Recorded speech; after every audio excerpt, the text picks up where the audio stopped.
सांगलीच्या जिल्हा मध्यवर्ती बँकेकडून सध्या कर्ज वसुलीवर भर देण्यात आला आहे। मात्र बँकेच्या बड्या कर्जदारांना कर्जमाफी आणि शेतकऱ्यांना मात्र जप्तीच्या अनुभवाला सामोरे जावे लागत आहे। सध्या सांगली जिल्ह्यात दुष्काळी परिस्थिती आहे।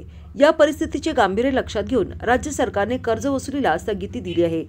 तरी जिल्हा बँकेने वसुलीचा धडाका लावला आहे। मात्र बँक मोठ्या राजकीय धनदांडग्या कर्जदारांसमोर नांगी टाकते आणि सर्वसामान्य कर्जदारांना मात्र जप्तीची भीती दाखवते। हे बँकेचे धोरण आम्ही चालू देणार नाही असे म्हणत स्वाभिमानी शेतकरी संघटनेच्या वतीने जिल्हा मध्यवर्ती बँकेसमोर बोंबाबोंब आंदोलन केले। यावेळी जोरदार घोषणाबाजी करून परिसर दणाणून सोडला होता। सदरची अन्यायकारक वसुली तात्काळ स्थगित करावी अशी मागणी यावेळी करण्यात आली।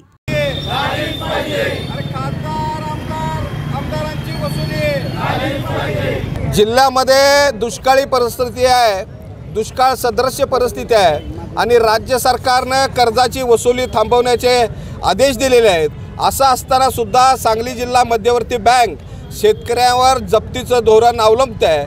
अनेक शेतकऱ्यांना जप्तीच्या नोटीस आलेल्या आहेत आणि त्यांची शेत घर यावरती जप्ती आणण्याचं काम जिल्हा मध्यवर्ती बँक करते। मात्र हीच बँक खासदार संजय काका पाटील, विशाल पाटील, पृथ्वीराज देशमुख, मानगंगा कारखाना, महांकाली कारखाना, दिलीप तात्या पाटील यांच्या कर्ज वसुली बाबतीत मात्र अत्यंत नरमाईचं धोरण घेते। म्हणजे बड्यांच्या पुढे नांगे आणि शेतकऱ्यांच्यावरती जप्ती अशा पद्धतीचं जिल्हा बँकेचं धोरण सुरू आहे।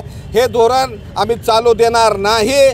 बँकेच्या या धोरणाच्या विरोधात स्वाभिमानी शेतकरी संघटनेच्या वतीनं बोंबमारा आंदोलन जिल्हा बँकेसमोर आज करण्यात आलेलं आहे। मात्र ये तो एक झाकी है, अगला पिक्चर अभी बाकी है। हे केवळ आम्ही झलक दिलेली आहे बँकेला।